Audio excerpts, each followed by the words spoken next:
ইনুস হুজুর মাদ্দাজিল্লুহুল আলী তার দোয়ার বরকতে এই বছর জামাত অবশ্যই সরকার গঠন করবে। কিন্তু শেষ রাতে মধ্যরাতে আমাদের অতীতে যা কিছু হয়েছে এসব এইবারের ঘটনা দেখা গেল আকাশে চাঁদ ওঠার আগে সূর্য থাকতে থাকতেই অনেক জায়গায় কাজ হয়ে গেছে আর কি, নির্বাচনের আগের রাতে না আগের দিনে। এরকম অভিযোগ আমরা না, তারাই পরস্পর করছে। তো এই অবিশ্বাস থেকে যে সমস্যাটা তৈরি হয়ে গেছে সেটা হলো তাদের মধ্যে যে বন্ধন ছিল, বন্ধুত্ব ছিল, পর্দার আড়ালে যে সমঝোতা ছিল, যেটিকে কেউ লন্ডন গেট কেলেঙ্কারি বলতে চায়, কেউ লন্ডন গেট ম্যাগনা কার্টা বলতে চায়। অর্থাৎ ডক্টর মোহাম্মদ ইউনূস, জামাত, এনসিপি এবং বিএনপি এদের মধ্যে একটা সমঝোতা হয়েছিল, এতে কোনো সন্দেহ নেই। বাস্তবতা হচ্ছে যে আমাদের দেশে রাজনৈতিক দলগুলো যারা ক্ষমতায় আসে তারা কিন্তু সংস্কার করতে চায় না। তারা ক্ষমতায় বসেই তাদের মতো করে তারা রাষ্ট্রটাকে চালাতে চেষ্টা করে এবং সংবিধানকে নিজের মতো করে কাটাছেঁড়া করে, এবং 2/3 ক্ষমতা পেলে তো কোনো কথাই নাই, একেবারে সংবিধানের আমূল পরিবর্তনও করে ফেলেছে, সংবিধানের মৌলিক চরিত্রই পরিবর্তন করে ফেলেছে। কারণ কথা হচ্ছে প্রতারণার দলিল কিন্তু দুই পক্ষই বলছে, একজন আরেকজনকে বলছে। একটা কথা হচ্ছে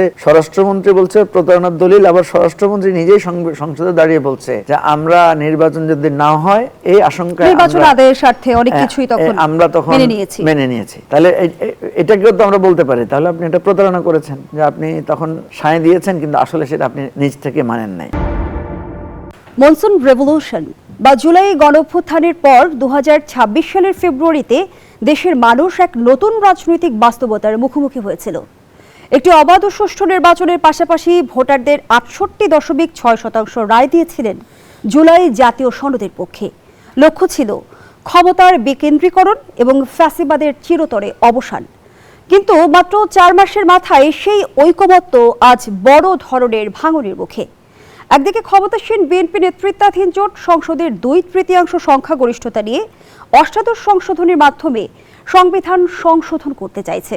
অন্যদিকে জামায়াতে ইসলামী ও এনসিপি নেতৃত্বাধীন 11 দলীয় বিরোধী জোটের দাবি কোনো রকম জোড়াতালি বা সংশোধন নয়, গণভোটের রায় অনুযায়ী হুবহু বাস্তবায়ন করতে হবে জুলাই সনদ, গঠন করতে হবে সংবিধান সংস্কার পরিষদ। বিরোধীদের অভিযোগ, অতীত অভিজ্ঞতার আলোকে এই সংসদীয় কমিটি কেবলই সরকারের ইচ্ছার বৈধতা দেওয়ার হাতিয়ার। অন্যদিকে ক্ষমতাসীনদের দাবি বিএনপির উদার গণতন্ত্রে বিশ্বাসী এবং তারা জনগণের ম্যান্ডেট নিয়েই কাজ করছে। সংসদ বনাম রাজপথের এই নতুন লড়াই কি বাংলাদেশকে আবারও একটি দীর্ঘমেয়াদী রাজনৈতিক সংকটের দিকে ঠেলে দিচ্ছে? সংখ্যাগরিষ্ঠতার জোর বনাম গণভোটের নৈতিকতা, কার পাল্লা ভারী? প্রশ্নগুলোর উত্তর খোঁজার চেষ্টা করব আজ। দর্শক, আমি ফারনাজ জুই, সবাইকে আমন্ত্রণ জানিয়ে শুরু করছি নিউজ 24 এর নিয়মিত আয়োজন জনতন্ত্র গণতন্ত্র। নিবেদন করছে আড়াই সিল স্টিল। আজকের আলোচনা এগিয়ে নিতে স্টুডিওতে আছেন দুজন সম্মানিত অতিথি। আমি এক এক করে পরিচয় করিয়ে দিচ্ছি। আমি পরিচয় পর্বটা আমার সর্বডান থেকে শুরু করছি। আছেন গোলাম মাওলা রনি, সাবেক সংসদ সদস্য ও রাজনীতি বিশ্লেষক। ধন্যবাদ। সেই সঙ্গে আরও আছেন Mujibur Rahman Manju, chairman AB party. দুজনকেই স্বাগত জানাচ্ছি আজকের আলোচনায়। জনাব গোলাম মাওলা রনি, আপনাকে দিয়ে আলোচনাটা শুরু করি। যেমনটি বলছিলাম, সংবিধান সংশোধন কমিটিতে যাবে না জামায়াত এনসিপি। এই যে অষ্টাদশ সংশোধনীর জন্য বিএনপি নেতৃত্বাধীন জোট সংবিধান সংশোধন কমিটি গঠনের যে প্রস্তাব করেছে, সেটি কি আমরা দেখেছিলাম জুলাই সনদের সংবিধান কেন্দ্রিক যে 48টি প্রস্তাব তার পুরোপুরি বাস্তবায়ন করা সম্ভব সংশোধনীর মধ্য দিয়ে? প্রথমত হলো যে যদি ঐক্যমত্য থাকে, বিশ্বাস থাকে, অনেক কিছুই সম্ভব। আর যদি অবিশ্বাস থাকে তাহলে একটাও সম্ভব নয়। এখন লোকজন যেটা মনে করতো আর কি প্রথমে, যে নির্বাচনটা অনেক সুন্দর হয়েছে, অংশগ্রহণমূলক হয়েছে এবং আসলে একটা ইউনিক সুন্দর নির্বাচন হয়েছে।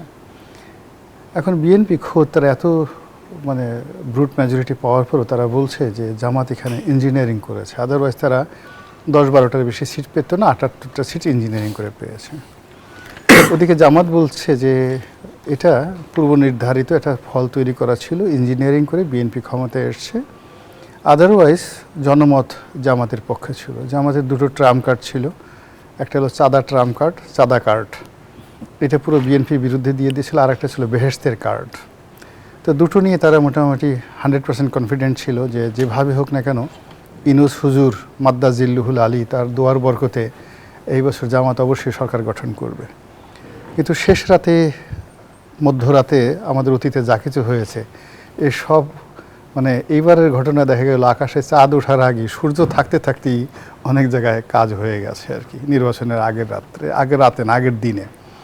এরকম অভিযোগ আমরা না, তারাই পরস্পর করছে।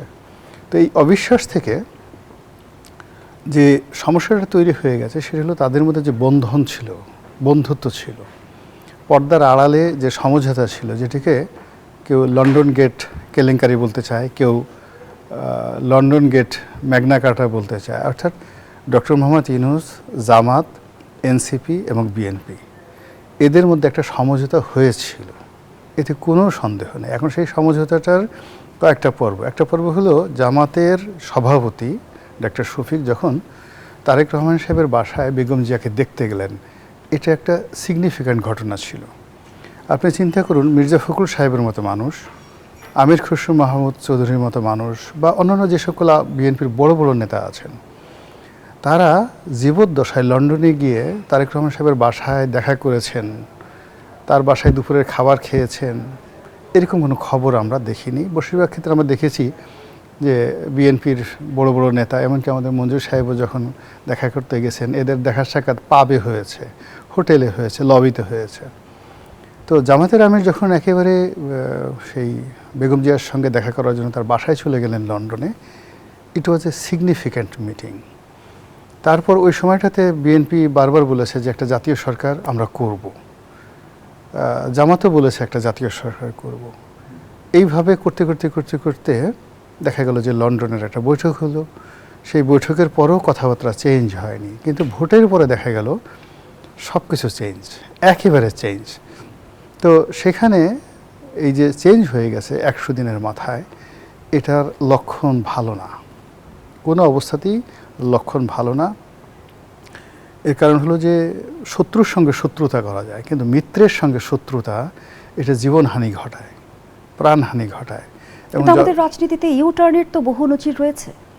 রাজনীতিতে ইউটার্ন প্রতিপক্ষের সাথে ইউটার্ন নেওয়া যায়, যুদ্ধের ময়দানে নেওয়া যায়, কিন্তু যে আপনাকে চেনে, যে আপনাকে জানে, আপনি কতটুকু ইউটার্ন নিতে পারেন, যে আপনাকে জন্ম দিয়েছে, বা আপনি যার সন্তান সন্ততি, যার ভাই ব্রাদার, এখন আমি কতটুকু লাভ দিতে পারি, পূবের চাঁদ পশ্চিমে কত দিতে পারে, আমার কতটুকু জ্ঞান বুদ্ধি আছে, আমার শিক্ষকরা কি জানে না, বা আমার বন্ধুবান্ধব কি জানে না। আমি এখানে হঠাৎ করে পণ্ডিত সাজলে তো হবে না। আমি যদি হঠাৎ করে বলি যে আমি অক্সফোর্ডে পড়িয়েছি, ক্যামব্রিজে আমি ভাইস চ্যান্সেলর ছিলাম, তাহলে হবে না, তো আমার একটা হিস্ট্রি আছে।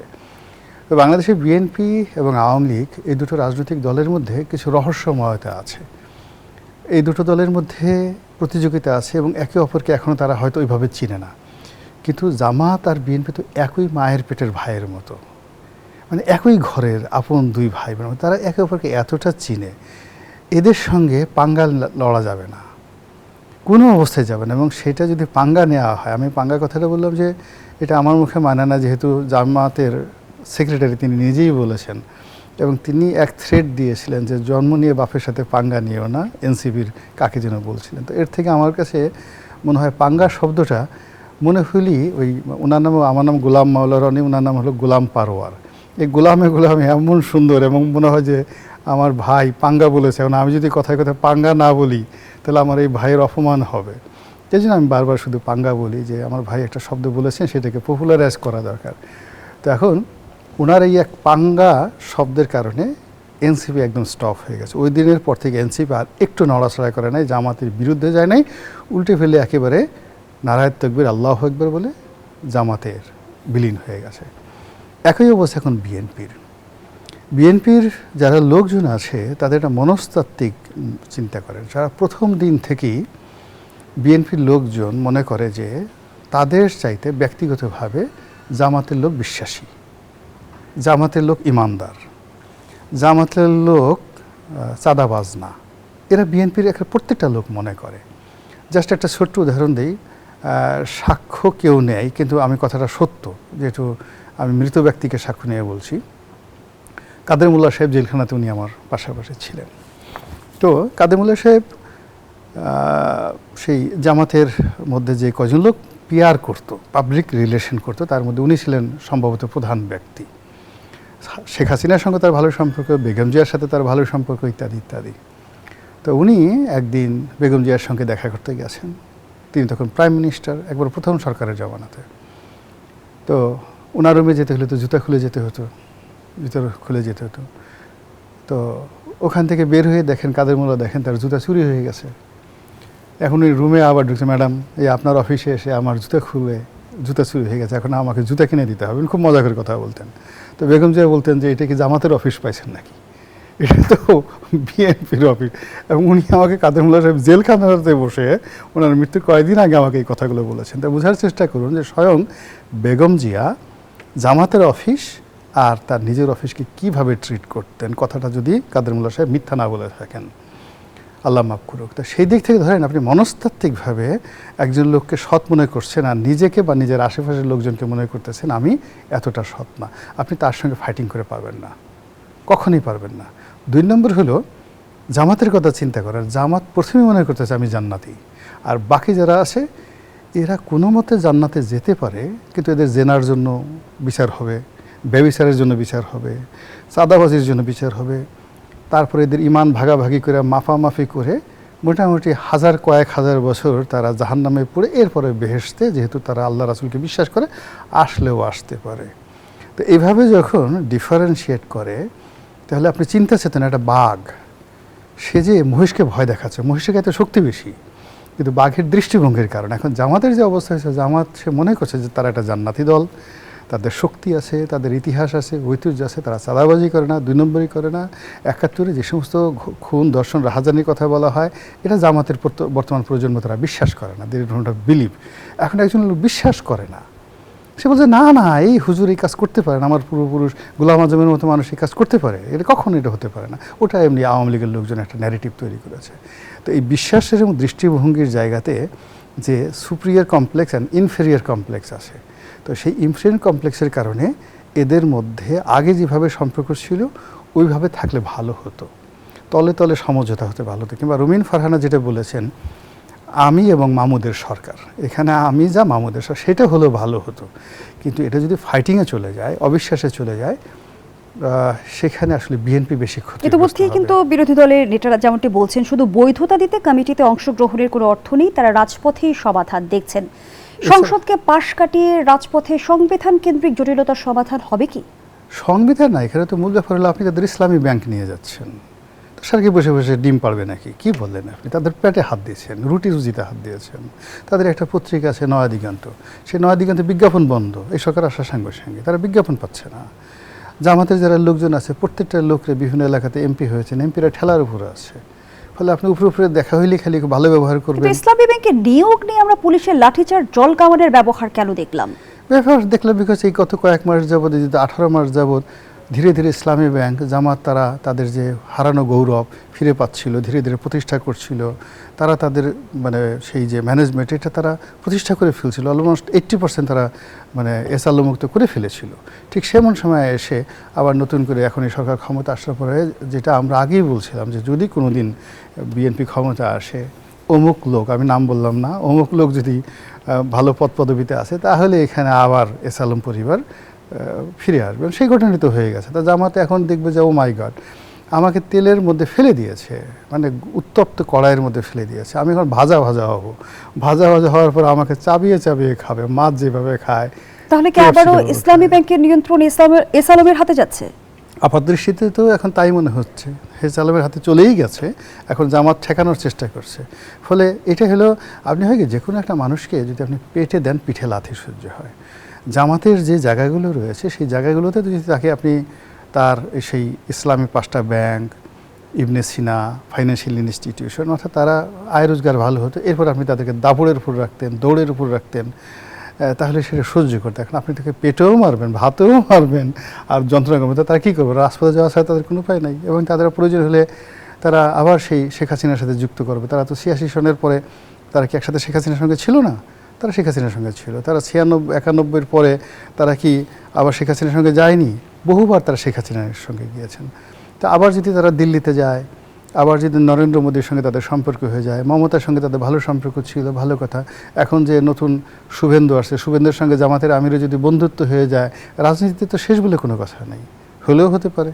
তো যার জন্য এখানে সরকারকে খুব উত্তেজিত হয়ে একেবারে ক্ষমতায় বসার সাথে সাথে যদি বলা হয় আমি গরম চেয়ারে বসার সাথে সাথে আমার সারা শরীর গরম হয়ে গেছে, আই ফরগেট এভরিথিং। গরমে পড়লে মানুষ কিন্তু অনেক কিছু ভুলে যায়, আই ফরগেট এভরিথিং, তাহলে হবে না। তাকে স্মরণ করতে হবে যে 2009 থেকে, সম্পর্কটা তো আজকের না, 2009 থেকে একেবারে সেই 24 পর্যন্ত জামাতের সঙ্গে তাদের কি সম্পর্ক ছিল, পর্দার আড়ালে কি কি কথা হয়েছে, এমনকি এই যে মঞ্জুর সাহেব এখানে বসে আছে চুপচাপ, তার সঙ্গে তো কিছু কথাবার্তা হয়েছে। এখন সে হয়তো ভদ্রলোক বা অনেক কিছু বলতে পারে না, কিন্তু সে যখন দেখবে যে তার ডিমান্ডগুলো হচ্ছে, নোটে ফেলে সে অপমানিত হচ্ছে, একেবারে পিঁপড়ার মতো কিছু না হলে একটা কামড় দেবে। সেই কামড়টা সে হাসতে হাসতে কোন জায়গায় যে দিবে আই ডোন্ট নো, বাট এটা দেবে, এটা কনফার্ম। তো এই জিনিসগুলো আসলে মানে যারা ক্ষমতাধর তাদেরকে আসলে বুঝতে হবে যে কাউকে একেবারে ওয়ালে দেয়ালে পিঠ ঠেকিয়ে দিলে ইন্টেলেকচুয়াল মায়ের উপরে কোনো মায়েরই নেই। আপনার সঙ্গে কেউ তলোয়ার নিয়ে, খুন্তা নিয়ে, কোদাল নিয়ে যুদ্ধ করতেছে, কিন্তু আপনি একটা বিরাট কোদাল নিয়ে আসছেন আর একজনের হাতে কলম। ইটস ভেরি ডেঞ্জারাস গেম, ভীষণ ডেঞ্জারাস গেম। আপনার মাথা ভরা, সারা শরীর ভরা খালি শক্তি, আর একজনের মাথা ভরা খালি বুদ্ধি। আপনার সারা শরীর ভরা বংশ, কিন্তু আর একজনের টাকা আছে। তো যার জন্য এখানে যুদ্ধটা অসম্ভব যুদ্ধ করা। অসংখ্য ধন্যবাদ জানাচ্ছি জনাব গোলাম মাওলা রনি। জনাব মুজিবুর রহমান মঞ্জু, বাংলাদেশের সংবিধানে আমরা দেখেছি বিগত সময়ে 17 বার কাটাছেঁড়া হয়েছে এবং একতরফা সংবিধান সংশোধনের নজিরও বহু আছে। আমি যদি একটি বাস্তবতা তুলে ধরি, সংবিধানের ৫৫ সংশোধনীর জন্য ২০১০ সালে গঠিত সংসদের বিশেষ কমিটিতে যোগ দেয়নি তৎকালীন বিরোধী দল বিএনপি। এবার অষ্টাদশ সংশোধনীর পথে সরকার, আবারও কি একতরফা সংশোধনী হবে? প্রথমে ধন্যবাদ আপনাকে। আসলে দেখেন, আপনি যদি পেছনের দিকে তাকান তাহলে দেখবেন যে আমরা যখন সংস্কারের আলোচনাগুলো তুলেছিলাম, বিএনপি প্রথম থেকে দুটো কথা বলেছিল, তা রিকল করলে আপনার মেমোরিতে আসবে। বলেছিল যে সংস্কার একটা চলমান প্রক্রিয়া, এটা এখন কেন করতে হবে, সব একসাথে কেন করতে হবে। আরেকটা কথা বলতো যে সংস্কারের দায়িত্ব বা সংবিধান পরিবর্তনের দায়িত্ব সংসদের, তারা নির্বাচনকে এমফেসাইজ দিয়েছে বেশি। তাহলে কথাটা তো সত্য, সংস্কার চলমান প্রক্রিয়া, এটা যেমন সত্য, সংস্কারের বা সংবিধান সংশোধনের দায়িত্ব সংসদের উপর ন্যস্ত, এটাও সত্য। কিন্তু তারপরও কেন আউট অফ দি পার্লামেন্ট আমরা এ ধরনের একটা সংস্কার কমিশন, সংস্কার পরিষদ বা আপনার ঐকমত্য কমিশন আমরা করলাম? বাস্তবতা হচ্ছে যে আমাদের দেশে রাজনৈতিক দলগুলো যারা ক্ষমতায় আসে তারা কিন্তু সংস্কার করতে চায় না। তারা ক্ষমতায় বসেই তাদের মতো করে তারা রাষ্ট্রটাকে চালাতে চেষ্টা করে এবং সংবিধানকে নিজের মতো করে কাটাছেঁড়া করে, এবং 2/3 ক্ষমতা পেলে তো কোনো কথাই নাই, একেবারে সংবিধানের আমূল পরিবর্তনও করে ফেলেছে, সংবিধানের মৌলিক চরিত্রই মানে পরিবর্তন করে ফেলেছে। এই কারণে কিন্তু আমরা তখন এই দাবিটা উঠেছিল যে না, আমাদেরকে একটা ঐকমত্যের ভিত্তিতে সংশোধনের জায়গাটায় যেতে হবে। এবং এর কারণেই কিন্তু সরকারের পক্ষ থেকে এতগুলো সংস্কার কমিশন করা হলো, প্রায় 10টা-11টা সংস্কার কমিশন করা হলো। সেই সংস্কার কমিশনে আমরা সবাই প্রস্তাব জমা দিলাম, বিএনপি সবচেয়ে বেশি সেখানে পার্টিসিপেট করেছে। তারপরে ওই সংস্কার কমিশনের মৌলিক সংস্কারগুলো নিয়ে ঐকমত্য কমিশন হলো, সেখানে কিন্তু ঐকমত্য সিদ্ধান্তের ভিত্তিতে গণভোটের সিদ্ধান্ত হলো এবং গণভোটের রায়ের ভিত্তিতে একটা সংস্কার পরিষদ হবে, এটাই ছিল সিদ্ধান্ত। এখন এত কিছুর পরে এসে আমরা দেখছি যে বিএনপি কিন্তু এখন ওই তার যে আগের কথাটা সে বলেছিল পার্লামেন্টই করবে সব কিছু, সংস্কার চলমান প্রক্রিয়া, সে কিন্তু দেখেন ওই কথাটাতে আবার ফিরে চলে গেছে। এখন আমরা যেটা দেখতে পাচ্ছি, তিনি একটা ট্রেডিশনাল সংবিধান সংশোধন কমিটি করেছে, যেটা আপনি একটু আগে বললেন যে ৫৫ সংশোধনের সময় এটা হয়েছে, বিরোধী দল পার্টিসিপেট করে নাই এবং সেখানে অনেকগুলো মৌলিক সংশোধন তারা করেছে। ইভেন আপনার ওই সেখানে জাতির পিতা ইস্যু, তারপরে আপনার এই সংবিধানের মৌলিক কিছু পরিবর্তন, এই ইত্যাদি ইত্যাদিগুলো করেছে। এখন বিরোধী দল যখন দেখছে যে গণভোটে কিন্তু স্পেসিফিক কিছু বিষয়ে জনগণ রায় দিয়েছে, আপনি নিজেই বললেন প্রায় 68+ বা প্রায় 70% মতো ভোট পড়েছে, তাহলে এখানে এই যে, এবং আরও কথা কি, বিএনপি গণভোটের পক্ষে ছিল, গণভোটে হাঁ ভোট দেওয়ার জন্য তারা ক্যাম্পেইন করেছে। তাহলে আমরা কি দেখতে পাচ্ছি, এখন যদি আপনি প্রশ্ন করেন যে গণভোটে হাঁ হওয়ার পরে এটা বাস্তবায়ন করতে অসুবিধাটা কোথায়, দেখবেন বিএনপি কোনো অসুবিধার কথা বলে না। বিএনপি শুধু বলে যে এটা সংবিধানে নাই, এটা সংবিধান সম্মত না। তার মানে সংবিধান সম্মত হলে ওনারা করতেন, এই তো কথা, যুক্তিটা তো এটাই দাঁড়ায়, তাই না? তাহলে আমরা আদেশ নিয়ে আবার বিতর্ক তো আছে, স্বরাষ্ট্রমন্ত্রী জানিয়েছেন অন্তহীন প্রতারণার দলিল। হ্যাঁ, এখন কথা হচ্ছে প্রতারণার দলিল কিন্তু দুই পক্ষই বলছে, একজন আরেকজনকে বলছে। একটা কথা হচ্ছে স্বরাষ্ট্রমন্ত্রী বলছে প্রতারণার দলিল, আবার স্বরাষ্ট্রমন্ত্রী নিজেই সংসদে দাঁড়িয়ে বলছে যে আমরা নির্বাচন যদি না হয় এই আশঙ্কায় নির্বাচন আদায়ের স্বার্থে অনেক কিছুই তখন আমরা তখন মেনে নিয়েছি। তাহলে এটাকেও তো আমরা বলতে পারি তাহলে আপনি এটা প্রতারণা করেছেন, যে আপনি তখন সায় দিয়েছেন কিন্তু আসলে সেটা আপনি নিজ থেকে মানেন নাই। দেখেন বিএনপি কিন্তু, আপনাকে আমি একদম চ্যালেঞ্জ দিয়ে বলতে পারি, যেটা আমি বারবার ঐকমত্য কমিশনে বলেছি, আমাদের যেই জুলাই সনদটা তৈরি হয়েছে এটা খুলে যদি আপনি দেখেন, এবং বিএনপির যে 31 দফা আছে এটা খুলে যদি দেখেন, দেখবেন এই 31 দফাটাই আসলে এই সনদের মধ্যে উঠে এসেছে। বিএনপির 31 দফায় শুধু ছোট ছোট শব্দ লেখা আছে, আর জুলাই সনদের মধ্যে একটা বিস্তারিত লেখা আছে। অর্থাৎ বিএনপি সেখানে হয়তো বলেছে যে প্রধানমন্ত্রী এবং রাষ্ট্রপতির ক্ষমতার ভারসাম্য আনয়ন করা হবে, আর জুলাই সনদের কি কি জায়গায় সমন্বয়টা করা হবে সেটা লেখা হয়েছে। বিএনপি বলেছে দ্বিকক্ষ বিশিষ্ট একটা পার্লামেন্ট থাকবে। জুলাই সনদে আমরা দ্বিকক্ষ বিশিষ্ট পার্লামেন্ট কিভাবে কাজ করবে, কিভাবে গঠিত হবে সেটার বয়ান দিয়েছি। এখানে সে বিএনপি নোট অফ ডিসেন্ট দিচ্ছে। তখন এই জায়গাটাকে আমরা বললাম যে দেখেন আপনারা সংস্কারের কথা আপনারাই বলেছেন, কিন্তু বাস্তবায়নের আলোচনায় এসে আপনারা নোট অফ ডিসেন্ট দিচ্ছেন, তার মানে আপনারা সেটা বাস্তবায়ন করতে চান না। তত্ত্বাবধায়ক সরকারের ব্যাপারে কি লেখা আছে দেখেন 31 দফায়। যখন আমরা তত্ত্বাবধায়ক সরকারের ডিটেইলিংয়ে গেলাম তখন বিএনপি সেখানে নোট অফ ডিসেন্ট দিচ্ছে। সেই জন্য আমি যেটা বলছি যে বিএনপি এখন 2/3 ক্ষমতার, আপনি যে কথাটা বললেন যে কোনটা বেশি গুরুত্বপূর্ণ, যে গণভোটের মর্যাদা রক্ষা করবেন নাকি 2/3, দুইটাই কিন্তু আপনি ভ্যালিডিটির জায়গায় দুইটারই ভ্যালিডেশন আছে। মানে গণভোট যেভাবে একটা পাওয়ারফুল জনগণের রায়, আবার আপনি যদি বলেন 2/3 জনগণ তো আমাদেরকে রায় দিয়েছে, আপনি কোনটা নেবেন? আপনি আসলে নেওয়া উচিত রাষ্ট্রের জন্য কোনটা কল্যাণকর, সেটাই আপনার নেওয়া উচিত। তো রাষ্ট্রের জন্য বিএনপি কিন্তু কল্যাণকরের জায়গায় দেখেন কথা বলছে না, বিএনপি বলছে সংবিধানে নাই বলে আমরা এটা মানছি না, সংস্কার পরিষদের কথা সংবিধানে নাই, এই জন্য তারা সেটা মানতে পারছে না, এই কথাটাই তো বলেছে। তারা বলছে রাষ্ট্রপতির আদেশটা সংবিধান সম্মত না, সেজন্য তারা সেটার বিরুদ্ধে। তাহলে আপনি যদি মনে করেন এটা জনসম্পৃক্ত, এটাই সত্য, এটাই জনগণের প্রত্যাশা, তাহলে আপনার হাতে তো সাংবিধানিক ক্ষমতা আছে, আপনি 2/3 ক্ষমতা প্রয়োগ করে সেটা বাস্তবায়ন করেন, অসুবিধা কি?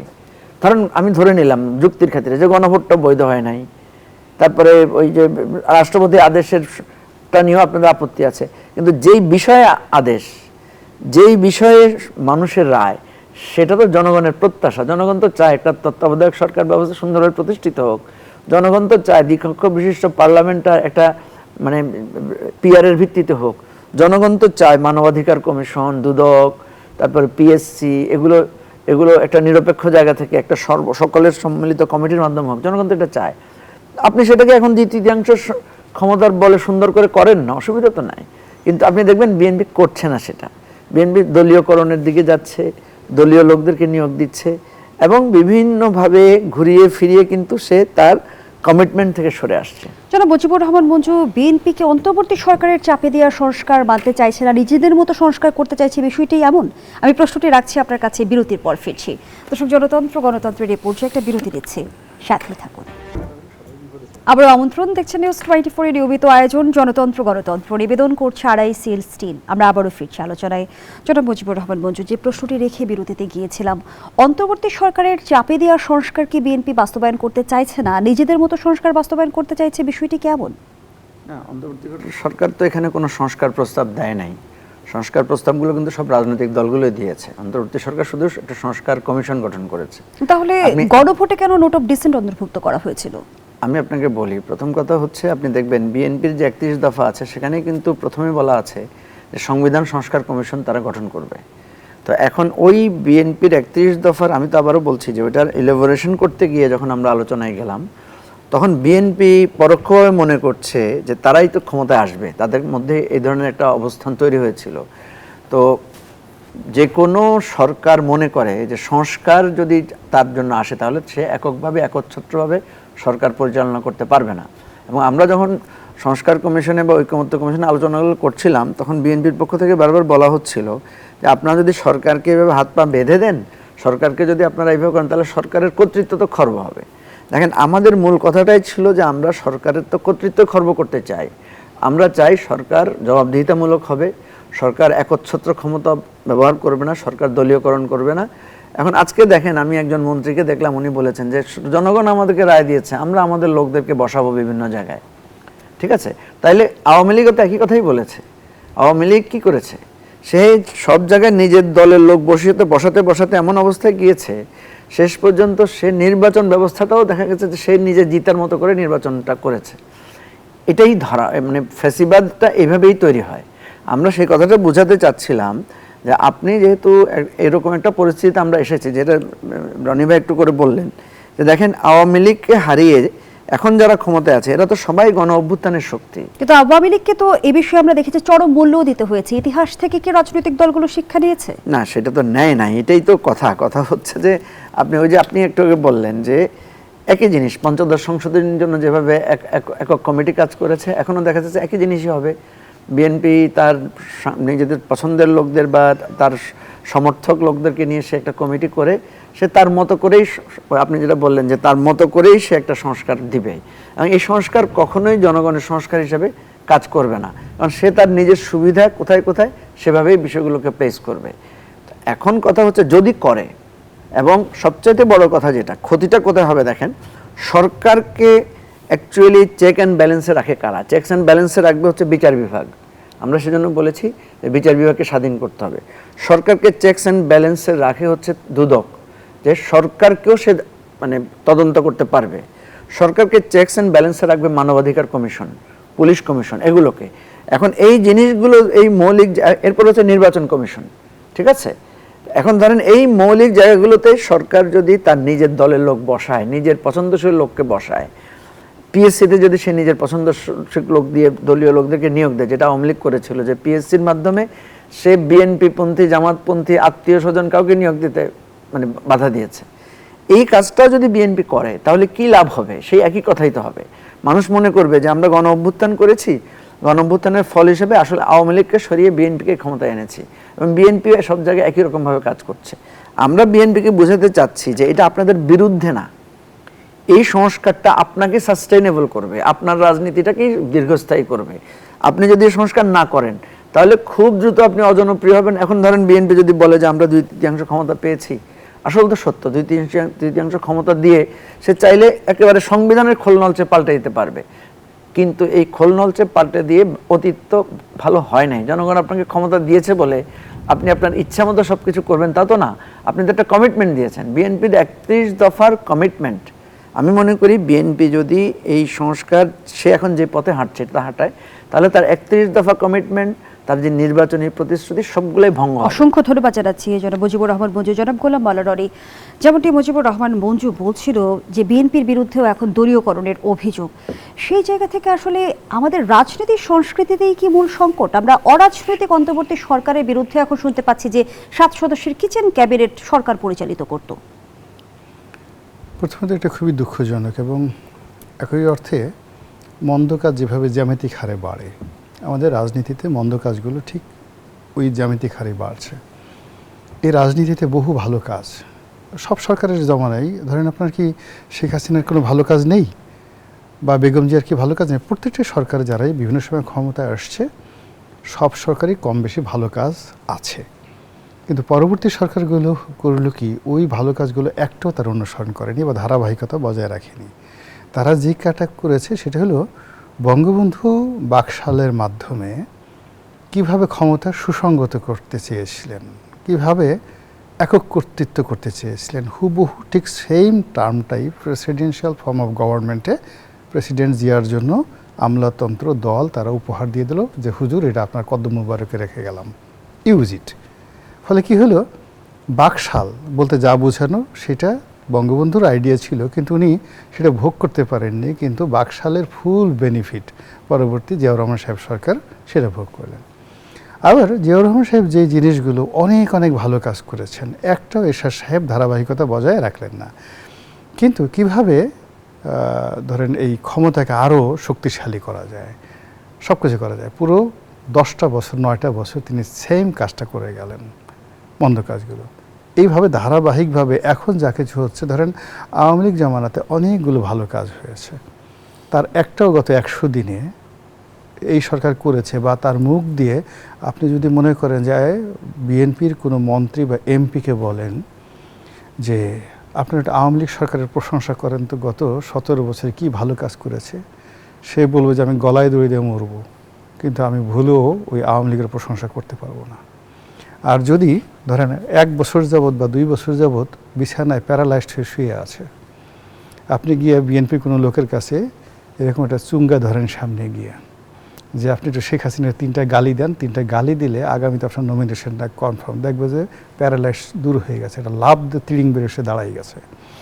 এই যে রাজনীতির যে কালচার, গালি দেওয়ার, মন্দ কাজ করার, মন্দ জিনিস অনুসরণ করার, তো সেই কাজটি এই বর্তমান সরকার অতীতে যারা যেভাবে করেছে বা তারা অতীতে যেভাবে করেছে ওইগুলো ধারাবাহিকভাবে জ্যামিতিক হারে, গাণিতিক হারে নয়, জ্যামিতিক হারে, রুট ওভারে যেভাবে মানে 3 3 3 এভাবে শুধু তারা করেই যাচ্ছে।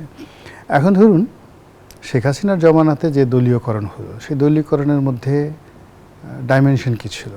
প্রথম ডাইমেনশন হলো শেখ পরিবার, দ্বিতীয় ডাইমেনশন ছিল গোপালগঞ্জ, তৃতীয় ডাইমেনশন ছিল আওয়ামী লীগ, চতুর্থ ডাইমেনশন ছিল ভারত বন্ধু। এই তো, আচ্ছা, এখন আপনি চিন্তা দেখেন ওটা বেড়ে কি হয়ে গেছে। প্রথমত জিয়া পরিবার, তারপরে শেষে বগুড়া, তারপরে ফেনী, এরপর দিনাজপুরও আসছে, মানে বেগম খালেদা জিয়ার যে বাবার বাড়ি সে দিনাজপুর। তো দিনাজপুরে যাদের বাড়ি, মানে তারেক রহমান সাহেবের মামার বাড়ি যেখানে, সেখানে কোনো লোক আসলে তার সাথে আপনি এখন আর পাঙ্গা নিতে পারবেন না। আমি আবার পাঙ্গা শব্দটি বললাম। ফেনী বাড়ি হলে ও মাই গড, ফেনীর এখন যে কোনো জিনিস ভেরি পাওয়ার, বগুড়াতে কোনো কথাই নাই, এনিথিং কাম ফ্রম বগুড়া, এটাকে আপনার মাথায় করে নাচতে হবে। আচ্ছা গেল। এখন ভাইয়া মানে মাননীয় প্রধানমন্ত্রী। তো মাননীয় প্রধানমন্ত্রীর 3 ধরনের স্নেহভাজন লোক আছেন। এক হলো তার সাথে যারা বাল্যকালের বন্ধু আছেন, রাজনীতিতে আছেন কিছু কিছু মানুষ। 2 নম্বর হলো যে উনি লন্ডনে ছিলেন, বাংলাদেশে তার সঙ্গে যাদের খুব ভালো সম্পর্ক ছিল, এগুলো আর একটা গ্রুপ। আর লন্ডনে ওনার সঙ্গে যারা দীর্ঘদিন একত্রে ছিলেন, এই মাননীয় প্রধানমন্ত্রী কাম ভাইয়া তার 3টা গ্রুপ। তাই সব মিলিয়ে যে আত্মীয়করণ, দলীয়করণ, এই দলীয়করণ প্রতিটি জায়গাতে এত সুন্দরভাবে, ও বলছে না যে আগের যিনি ছিলেন একটা শব্দ ব্যবহার করেছেন, সেটা হলো কি যেন বলে, ম্যাথমেটিক্যালি যেটা বলছে যে শব্দটা মনে খুব সুন্দর, যে মানে মাহফুজকে বললো যে আন্দোলনটা হয়েছে, এই আন্দোলন মাস্টার মাইন্ডের সাথে বললো যে খুব করে, যেটা ম্যাথমেটিক্যালি সব ম্যাটিকুলাস ডিজাইন। তো সেই ম্যাটিকুলাস ডিজাইনে অঙ্ক করে করে ডক্টর মোহাম্মদ ইউনূস যেটা বুঝাতে চেয়েছেন, এখন চাঁদাবাজি এবং দলবাজি এই দুটো জিনিস ম্যাটিকুলাস ডিজাইনের বাইরে অন্য কোনো যদি ডিজাইন থাকে, এআই ডিজাইন হয়ে গেছে, আর্টিফিশিয়াল ইন্টেলিজেন্স ডিজাইন হয়ে গেছে। তো এটা করার ফলে কি হলো, দলের ভিতরে বাইরে অন্য সবাই তারা কেউ আর ধৈর্য রাখতে পারছে না। সরকারকে যে হানিমুন পিরিয়ড 6 মাস দেবে বা 1 বছর দেবে, এর জন্য তো একটা ধৈর্য দরকার। তো বলো যে কী ধৈর্য রাখবো, তুমি আমার নাকের উপরে এখন কামড় বসায় দিয়েছো, তা আমার জান বাঁচতেছে না, আমি 6 মাস পরে তুমি কিভাবে কামড় দাও সেটা আমি ধৈর্য ধারণ করব, এটা কেউ আর ঝুঁকি নিতে চাচ্ছে না। প্লাস ট্রাস্ট অ্যান্ড কনফিডেন্স নেওয়ার জন্য যে পরিবেশ পরিস্থিতি দরকার, সেটাও সরকার কিন্তু এখনো পর্যন্ত জনগণের মধ্যে, প্রতিপক্ষের মধ্যে, বন্ধুদের মধ্যে কারোর মধ্যে রাখতে পারছে না। তো এই অবস্থাতে এই যে কাজগুলো করছে, কোনো একটা কাজের আপনি দেখবেন যেটাকে ইংরেজিতে বলা হয় কনসিস্টেন্সি, ধারাবাহিকতা, কোনো একটা কাজের তারা ধারাবাহিকতা রক্ষা করতে পারছে না। তো সেক্ষেত্রে যদি দলবাজি, যেটা আপনার মূল প্রশ্ন ছিল, দলবাজি যদি কাউকে পৃথিবীতে স্বর্গ দিতে পারত, তাহলে শেখ হাসিনাকে দিত। বিকজ উনি ওটাকে ম্যাথমেটিক্যাল টার্মসে ম্যাটিকুলাসলি সুন্দর করে এমন একটা দলবাজি করে তুলেছিলেন। প্রত্যেকটা স্তরে একটা 3টে স্তর ছিল, যুদ্ধের ময়দানে যেভাবে 3টে স্তর থাকে ওরকমভাবে, মানে বাহিনী থেকে শুরু করে সাংবিধানিক সব জায়গাটাতে ছিলেন, সব জায়গাতে করেছিলেন। কিন্তু ওনাকে 2 পয়সার বেনিফিট দেয়নি, উনি দুপুরে খাবারটা পর্যন্ত খেতে পারেনি। মানে খাবার গরম গরম খাবার সেইগুলো নিশ্চয়ই রেখে অবগত আছেন জনাব গোলাম মোল্লা রনি, বিএনপি মহাসচিব মির্জা ফখরুল ইসলাম আলমগীর বলেছেন বিএনপি উদার গণতন্ত্রে বিশ্বাসী, সব দলকে তাদের কর্মকাণ্ড করতে দিতে চাই, মানুষ ঠিক করবে তারা কাকে চায়। আমরা দেখলাম নারায়ণগঞ্জের সাবেক মেয়র সেলিনা হায়াৎ আইভী জামিন পেলেন। সবকিছু মিলিয়ে বিএনপি মহাসচিবের এই বক্তব্যকে আওয়ামী লীগের ফিরে আসার পথকে প্রশস্ত করছে কিনা, রাখছি প্রশ্নটি আপনার কাছে, বিরতি নিয়ে ফিরছি। দর্শক, জনতন্ত্র গণতন্ত্রের এই পর্যায়ে আবারও বিরতি নিচ্ছে, সাথেই থাকুন। ফিরে এলাম, দেখছেন জনতন্ত্র গণতন্ত্র, নিবেদন করছে আড়াই সিল স্টিল। আমরা আবারও ফিরছি আলোচনায়। জনাব গোলাম মোল্লা রনি, বিএনপি মহাসচিব বলছে বিএনপি উদার গণতন্ত্রে বিশ্বাসী এবং সব দলকে তাদের কর্মকাণ্ড করতে দিতে চাই, মানুষ ঠিক করবে তারা কাকে চায়। আমরা দেখলাম গতকালই জামিনে মুক্তি পেলেন সেলিনা হায়াৎ আইভী। সবকিছু মিলিয়ে বিএনপি মহাসচিবের বক্তব্য এবং বর্তমান পরিস্থিতি আওয়ামী লীগের ফিরে আসার পথকে প্রশস্ত করছে কি? আমার কাছে মনে হয় উনি যে বক্তব্যটা দিয়েছেন এর সাথে আসলে কোনো রাজনীতি নেই বা এটার সঙ্গে আওয়ামী লীগের কোনো ব্যাপার নেই। এটা আসলে উনি ওনার নিজেকে ইন্ডিকেট করেছেন। এর কারণ হলো যে উনি যে পদে আছেন, ভীষণ রকম চাপে আছেন। ওনার সঙ্গে যে প্রতিমন্ত্রী আছেন তার ক্ষমতা বেশি, দাপট বেশি। এবং আপনি দেখেন মন্ত্রী হওয়ার পরে সব মানুষের চেহারা ভালো হয়, স্রোত ভালো হয়। আমাদের স্যার জনাব মির্জা ফখরুল ইসলাম আলমগীর মন্ত্রী হওয়ার পর অসুস্থ হয়ে গেছেন, হাঁটতে পারেন না ঠিক মতো। উনি আসলে ওই কথা দ্বারা যেটা বলতে চাচ্ছেন যে আমি 17 বছর যাবৎ এই দলটির হাল ধরলাম, জনগণ আমাকেই চাচ্ছে মন্ত্রী হিসেবে, আমি সব কিছু করব, রাজনীতি তো আমার হাতেই সব কিছু হওয়া উচিত। সেখান থেকে কে কেরা আসছে এসে এখন আমাকে ডেইলি 100 জন লোককে পাত্তা দিতে হচ্ছে। সেই প্রধানমন্ত্রীর সাথে দেখা করতে গিয়ে আমাকে বিভিন্ন মানুষের মানে মানে চোখের দিকে তাকিয়ে থাকতে হচ্ছে। এটা তো হয় না।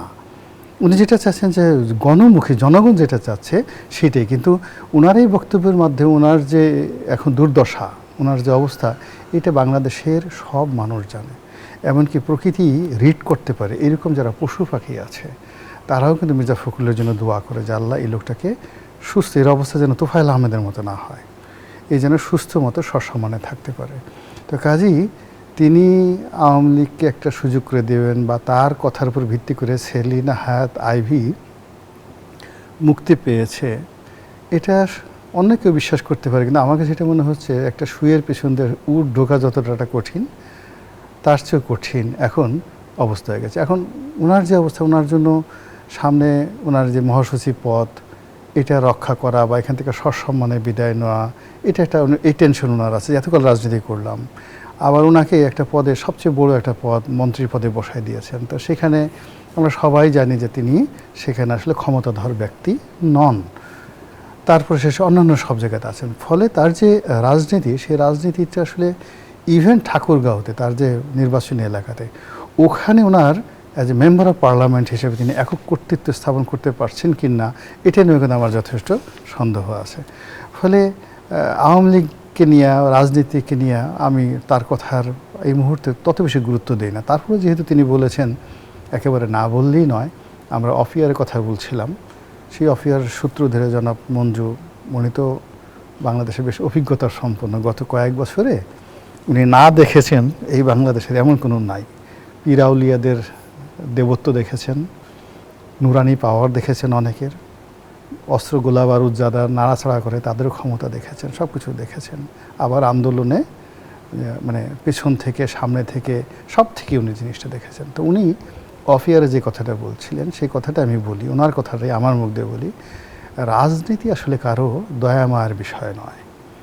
রাষ্ট্র যেখানে সুযোগ দিয়েছে সবাইকে মত প্রকাশের এবং রাজনীতি করার, সংবিধান যেখানে সবাইকে ক্ষমতা দিয়েছে তার গণতান্ত্রিক অধিকার প্রয়োগ করার, সেখানে মির্জা ফখরুল সাহেব, ইভেন প্রধানমন্ত্রী তারেক রহমান সাহেব বা অন্য যে কেউ কোনো দয়া করে, করুণা করে, বা ইনুস সাহেব কিংবা 111-এর মইনুদ্দিন ফখরুদ্দিন দয়া করে কোনো একটা কিংস পার্টি করবে, কোনো একটা তাবেদার পার্টি করবে, বা কোনো একটা পার্টি রিফর্ম করবে, রিফাইন্ড করবে, এটা কখনোই হয়নি, কোনো দিন হয়নি, কেউ পারেনি। ফলে আওয়ামী লীগকে যদি বাংলাদেশে ফিরে আসতে হয়, তাদেরকে নিজেদের যোগ্যতা বলে, নিজেদের শক্তি বলে, নিজেদের কৌশল করে তাদেরকে আসতে হবে। কিন্তু বিএনপি তাকে একটা স্কোপ করে দেবে, মির্জা ফখরুল সাহেব তাদেরকে দয়া দেখাবে, তারেক রহমান সাহেব তাদেরকে একটা উইন্ডো করে দেবে, বিচার বিভাগ তাদেরকে জামিন দিয়ে রাজপথ খালি করে দেবে, জামাতের আমির তাদেরকে বলবে আসেন, ওয়েলকাম, আহলান ওয়া সাহালান, আসেন আমরা সবাই আপনাদেরকে নিয়ে নেব। এটা হবে না। আওয়ামী লীগের মতোই ফিরে আসতে হবে। আবার অন্যান্য যারা আওয়ামী লীগের যারা প্রতিপক্ষ আছে তারাও এখন আওয়ামী লীগ নিয়ে যে রাজনীতি করছে, এতে করে হয় কি আপনি দেখবেন যে কোনো সময় ওই বাঘে দেখার মতো জামাতও ভয় দেখায় বিএনপিকে, ওই আওয়ামী লীগ আসলো, আমাদেরকে পাত্তা দাও, আমাদের সাথে কথা রাখো, না হলে কিন্তু আওয়ামী লীগ চলে আসবে, এবং আওয়ামী লীগে আসলে বুঝতে পারো তো আবার দৌড়ের উপর যাবে। বিএনপি একই কথা জামাতকে বলছে, বেশি বাড়াবাড়ি করো না, বেশি বাড়াবাড়ি যদি করো তাহলে তোমাদের জায়গায় আওয়ামী লীগকে নিয়ে আসবো, আওয়ামী লীগ আনলে তখন তোমরা বুঝবে কেমন। অসংখ্য ধন্যবাদ জনাব গোলাম মাওলা রনি। মুজিবুর রহমান মঞ্জু যে জায়গাটিতে জনাব গোলাম মাওলা রনি শেষ করেছে, আওয়ামী লীগ কি এখন বর্তমান রাজনীতিতে প্রতিপক্ষ দমনের হাতিয়ার হয়ে উঠেছে কিনা? প্রথম কথা হলো আওয়ামী লীগ তার রাজনীতি যেটা করে বাংলাদেশে প্রত্যাখ্যাত হয়েছে। আমি যেটা বলবো, আওয়ামী লীগের রাজনীতির যে উত্থান হয়েছিল এবং যেটা পতনটা যেভাবে হয়েছে, এক একটা রাজনীতির এক একভাবে পতন হয়। আওয়ামী লীগের রাজনীতির যে পতনটা হয়েছে, ওই যে একটা কথা বলে না, তুমি যেখানে পড়েছো সেখান থেকে তোমাকে উঠে দাঁড়াতে হবে। এই পতনের যে জায়গাটা, এটা রিফাইন না করা পর্যন্ত আওয়ামী লীগ হয়তো অনেক চেষ্টা করবে রাজনীতিতে ওঠার জন্য, কিন্তু এটা তার সহি মানে ওঠার জায়গাটা হবে না। তাকে এই গণহত্যার এই দায়, এই দুঃশাসন, এই লুটপাটের এই জায়গাটা থেকে সে কীভাবে উঠবে, এটা আমাকে যদি এখন আপনি বলেন, আমি কিন্তু দেখি না সাধারণ দৃষ্টিতে। আওয়ামী লীগ যেই পথে হাঁটছে, আওয়ামী লীগ নানা ধরনের হুমকি ধমকি দিচ্ছে, আপনি দেখবেন বিভিন্নভাবে যে আমরা আসছি, তৈরি থাকো, তোমাদেরকে খেয়ে ফেলবো, মেরে ফেলবো। এটা বুঝছে না যে আপনি যে যাতে খেয়ে ফেলবেন, মেরে ফেলবেন বলছেন, তো আপনি আসতে চাইলে তো ওরা তো স্বাভাবিক, ওরা তো ভয় থাকবে যে আপনি আসলে ওদেরকে খেয়ে ফেলবেন, মেরে ফেলবেন, তো ওরা তো আপনাকে উঠতে দিতে চাইবে না। সুতরাং এটা তো খুবই সাধারণ হিসাব। এখন যেটা রনি ভাই একটু করে বললেন, আমি মনে করি এটা খুবই গুরুত্বপূর্ণ ইস্যু। সেটা হচ্ছে যে আওয়ামী লীগকে বিএনপি বলেন, জামাত বলেন, অন্যান্য রাজনৈতিক দল বলেন, সবাই আওয়ামী লীগকে আসলে ব্যবহার করবে নানাভাবে। কারণ আওয়ামী লীগ তো একটা শক্তি আকারে বিদ্যমান আছে। আপনি দেখবেন এই যে জানাজা হচ্ছে, এত লক্ষ লক্ষ হাজার হাজার মানুষ আসছে, এরা তো আছে। আওয়ামী লীগ, সবাই বলে যে আওয়ামী লীগ আসবে, আর আওয়ামী লীগ আসবে কিভাবে? আওয়ামী লীগ তো আছেই অলরেডি। এবং সাবেক উপদেষ্টা মাহফুজ আলমও বললেন যে লীগ প্রশ্নে এখন যা হচ্ছে তা দুই দলের ইনসিকিউরিটি। হ্যাঁ, এখন আওয়ামী লীগ তো নাই, বিষয়টা এমন না, আওয়ামী লীগ আছে, কিন্তু আওয়ামী লীগের লেজিটিমেসির সংকট। আওয়ামী লীগ যে গণহত্যাকারী দল আকারে বাংলাদেশে মানুষের কাছে, নতুন প্রজন্মের কাছে চিহ্নিত হয়েছে, এই লেজিটিমেসি সে না কাটিয়ে যদি সে আসে, তাহলে অসুবিধা কি? ধরেন আপনি যদি এখন যদি আপনি আওয়ামী লীগের একটা লোককে আমাদের সাথে টক শোতে ডাকেন, সে তো একটা প্রশ্নেরও জবাব দিতে পারবে না। আমরা বরং সে এসে এখানে কি হবে, সে অনেকগুলো আনতেই পারবেন না, আনতে পারবেন না। আপনি আনতে গেলে যখন বলবেন, আপনি দেখবেন কেউ যখন নানাভাবে আওয়ামী লীগের এই নানা কথাগুলো বলছে, এই লুটপাটের কথা, সে কি জবাব দিবে? এতগুলো হত্যা খুনের সে কি জবাব দিবে, তাই না? তার যে পিয়ন 400 কোটি টাকার মালিক হয়েছে, এটার কি জবাব দিবে? তার এই যে আপনার এসালম বা তার যে সমস্ত লেসপেন্সাররা হাজার হাজার কোটি টাকা ব্যাংক লুট করেছে, এটার কি জবাব দিবে তারা? সুতরাং আমি যেটা মনে করি, আওয়ামী লীগের সংকটটা তার অস্তিত্বের সংকট না, সে বিদ্যমান। তার আসল যে সংকট সেটা হচ্ছে রাজনীতি। মানুষের যদি রাজনীতি না থাকে, একটা রাজনৈতিক দলের রাজনীতি তো মূল পুঁজি, আওয়ামী লীগের রাজনীতির পুঁজিটা সে হারিয়ে ফেলেছে। এটাকে সে কিভাবে রিগেইন করবে? আমরা যেটা দেখছি, শেখ হাসিনা বা তার অন্যান্য নেতৃত্ব, তারা কিন্তু ভুল পথে হাঁটছে। এখনো ধমক হুমকি, এখনো দেখবেন শেখ হাসিনার ভীতি কিন্তু আছে, যে বারবার বলছে আপা আসছে, আপা আসবে, আপা আসলে দেখে নেব। শেখ হাসিনা ভারতীয় গণমাধ্যমে সাক্ষাৎকার দিয়ে বলছেন শিগগিরই দেশে ফিরবে। ওই যে বলছে আপা আসলে দেখে নেব, এই যে দেখে নেব যেটা করে উনি পতন হয়েছে, এখনো যদি উনি দেখে নেব বা পালাবো না বা খেলা হবে ওই টার্মে থাকেন, তাহলে যেটা দেখবেন আপনার অপোনেন্ট, আপনাকে মনে রাখতে হবে আপনার অপোনেন্ট কিন্তু ইউনাইটেড আপনার ব্যাপারে। কিন্তু আপনি কি মনে করেন শেখ হাসিনা স্বেচ্ছায় দেশে ফিরবে? না, শেখ হাসিনা কখনোই দেশে মানে প্রতিকূল অবস্থায় ফিরে নাই। শেখ হাসিনা সবসময় একটা অনুকূল অবস্থায় ফিরেছে, এবং প্রতিকূল অবস্থা দেখলে সে পালিয়ে গেছে। এটাই হচ্ছে তার হিস্ট্রি। যদিও উনি ক্লেম করেন যে উনি পালান না, পালাবেন না। দেখেন, একজন নেতার সবচাইতে দুর্বল দিক হচ্ছে তিনি যদি তার কর্মীদেরকে ফেলে রেখে পালিয়ে যান, ঠিক আছে? তিনি যখন, যেহেতু তার যদি এমন হতো যে তার কর্মীরা সহ পালিয়ে গেছেন, তাহলে একটা কথা ছিল, কিন্তু কর্মীদেরকে ইনসিকিউর রেখে উনি যেভাবে পালিয়ে গেলেন, এবং শুধু নিজে না, তার একেবারে সর্বস্তরের নেতারাও পালিয়ে গেছে, সেক্রেটারি থেকে শুরু করে আওয়ামী লীগের তো খুব প্রভাবশালী নেতারা তো সবাই তো পলাতক অবস্থায় আছেন। সুতরাং এই যে বিপর্যয় আওয়ামী লীগের, এই বিপর্যয় কাটিয়ে উঠতে কয়েকটা জেনারেশন লাগবে। কিন্তু আমি আবারও বলছি যে আওয়ামী লীগ কিন্তু ব্যবহৃত হবে সবার দ্বারা। যেমন বিএনপি দেখবেন আওয়ামী লীগকে স্পেস দিবে, কিন্তু একটু স্পেস দিয়ে যখন দেখবে বিএনপি মাথা তুলে দাঁড়াচ্ছে, আওয়ামী লীগ মাথা তুলে দাঁড়াচ্ছে, আবার কার্টোসাইজ করবে। আপনি ভোটের জন্য হয়তো কেউ না কেউ খাতির করবে, দলের আওয়ামী লীগের লোকদেরকে নিয়ে দল ভারী করবে, কিন্তু আওয়ামী লীগ রাজনৈতিকভাবে দাঁড়াতে হলে তাকে তার একটা রিয়েল মানে অনুধাবনের মধ্য দিয়ে তাকে রাজনীতিতে ফিরতে হবে। এবং আমি মনে করি আওয়ামী লীগ সেই পথটা এখনো অসংখ্য ধন্যবাদ খুঁজে জানাচ্ছি জনাব পাচ্ছে না। মুজিবুর রহমান মঞ্জু। জনাব গোলাম আলা রনি, এই বিষয়ে প্রশ্ন রাখতে চাই, আওয়ামী লীগ ফিরে আসার সত্যিকার অর্থে তেমন কোনো চেষ্টা আমাদের নজরে আসেনি। রিফাইন আওয়ামী লীগের আলোচনা আমরা অনেকবার শুনেছি, কিন্তু রাজনৈতিক দলগুলোই কি আসলে আওয়ামী লীগকে রাজনীতিতে প্রাসঙ্গিক করে তুলছে কিনা? না না না, এখানে আমি মঞ্জু ভাইয়ের সাথে দ্বিমত পোষণ করি। আওয়ামী লীগের যারা লোকজন গেছে, এখানে বুঝতে হবে আওয়ামী লীগ যাদেরকে খরচের খাতায় ফেলছে, এই খরচের খাতায় ফেলছে এরাই কিন্তু জেলখানাতে ঢুকেছে, এরাই দেশের মধ্যে আছে, এবং এরা কেউ আওয়ামী লীগের গুড বুকে নেই। ইভেন সেলিনা হায়াত আইভি, তিনি জনপ্রিয় কিন্তু আওয়ামী লীগের গুড বুকে নেই। আর আওয়ামী লীগের শেখ হাসিনা, শেখ রেহানা, এদের গুড বুকে যারা আছে তাদেরকে তিনি সময় নিয়ে প্রত্যেকটা মানুষকে, যেটাকে বলা ইংরেজিতে রিট্রিট, তাদেরকে বিদেশে পাচার করে যাওয়ার সুযোগ করে দিয়ে, আপনি দেখেন যে তাপস যে গেছে, উনি নিজে তদারক করে এদেরকে পাঠিয়েছেন। আওয়ামী লীগের দলীয় নির্ভরযোগ্য সূত্রের তথ্য মতে জানা গেছে যে নতুন করে যে আওয়ামী লীগ পুনর্গঠিত হওয়ার চেষ্টা করছে, সেখানে বাদ পড়ছে শেখ হাসিনার বলয়ের লোকজন। আসলেই কি তাই? না, আমি এটা বলতে পারি না, কিন্তু এখন আওয়ামী লীগের যারা যারা বিদেশে আছেন এরা সবাই শেখ হাসিনার গুড বুকের লোক, মানে যাদেরকে সে মানে সুন্দরভাবে এয়ারপোর্ট ক্রস করতে দেওয়া হয়েছে। 2 নম্বর হলো যে পরবর্তীতে আবার সীমান্তে, অর্থাৎ মনে করেন যে ক্যান্টনমেন্টে একটা বিরাট সংখ্যক লোক পালিয়েছিলেন, এদের সংখ্যা তো অনেক, 600-র উপরে, তাদেরকে সীমান্তেও পাচার করে দেওয়া হয়েছে। তাহলে কি আওয়ামী লীগের দুটি বলয় ছিল, শেখ হাসিনার বলয়, শেখ রেহানার বলয়? না, ওটা তো যা সেটা বিতর্ক, কিন্তু অ্যাজ এ হোল শেখ হাসিনার বলয় বলেন, রেহানার বলয় বলেন, যারা গুড বুকে ছিল তারা সবাই সুন্দরভাবে এয়ারপোর্ট দিয়ে সীমান্ত দিয়ে যেতে পেরেছে। এটাকে আওয়ামী লীগ মনে করছে আমরা যুদ্ধের কৌশল হিসেবে একটু পিছনে আছি, শের শাহের আর যে হুমায়ুনের মধ্যে যুদ্ধ হয়েছে, আমরা বিএনপিকে ফাঁকি দিয়েছি, আমরা জামাতকে ফাঁকি দিয়েছি বা দিচ্ছি, আমরা আবার যখন আসবো তখন 2 চোখে রীতিমতো অন্ধকার দেখবে। এই হলো এই জন্য তারা বারবার হুমকি আমরা আমাদের দিচ্ছে। আয়োজনের একেবারেই শেষ পর্যায়ে দর্শক এখানেই শেষ করছি গণতন্ত্রের আজকের আয়োজন। ধন্যবাদ এতক্ষণ আমাদের সাথে থাকার জন্য।